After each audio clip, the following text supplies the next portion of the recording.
Well, hello and welcome to our devotion time. We are continuing Abram's story, and we've talked about this great war, the empire coming down and destroying, taking all the wealth of the 5 cities. And we're moving to a point now where Abram has to get involved.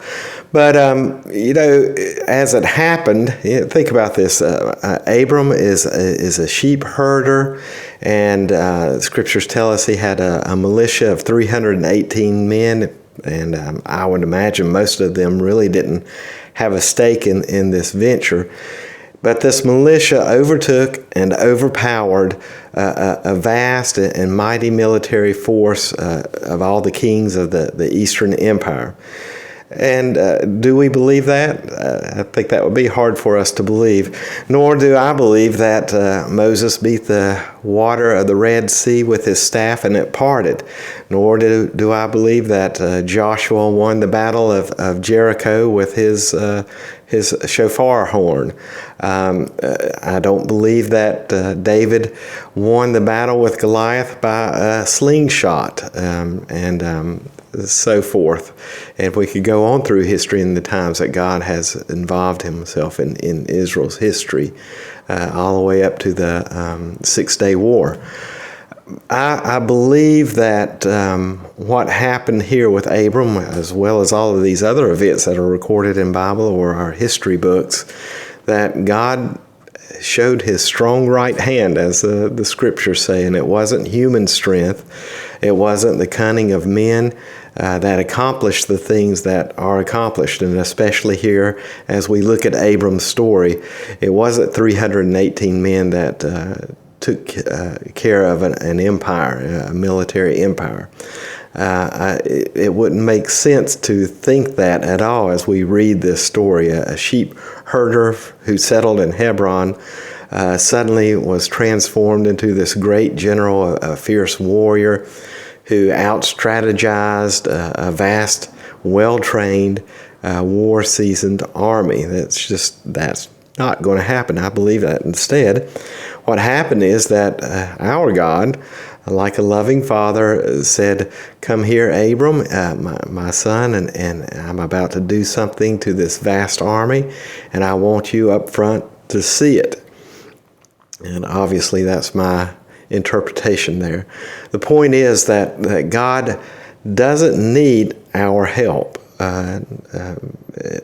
He doesn't need our help to get his will to be done on earth. He didn't need 318 sheep herders to wipe out the Eastern Empire, an empire which he held in the palm of his hand, and he could exalt them or he could crush them at his own will.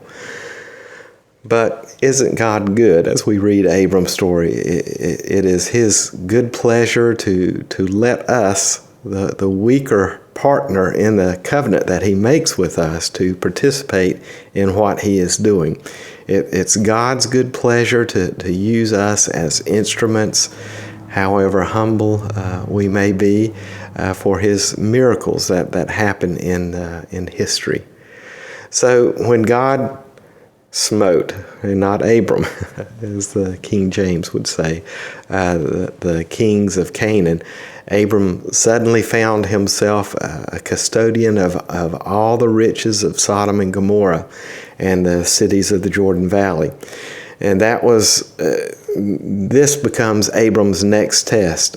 Would wealth and fame, beyond his wildest imaginations, be able to turn his head? And we find out it doesn't. Abram knew what had happened and that he hadn't done anything to make this happen. And so he did, I guess, what we would think of in the story of the unthinkable. He walked away from it all. He found it unthinkable to claim credit or to keep any of the spoils of the war there. It's kind of unlike what happened in Egypt. He didn't...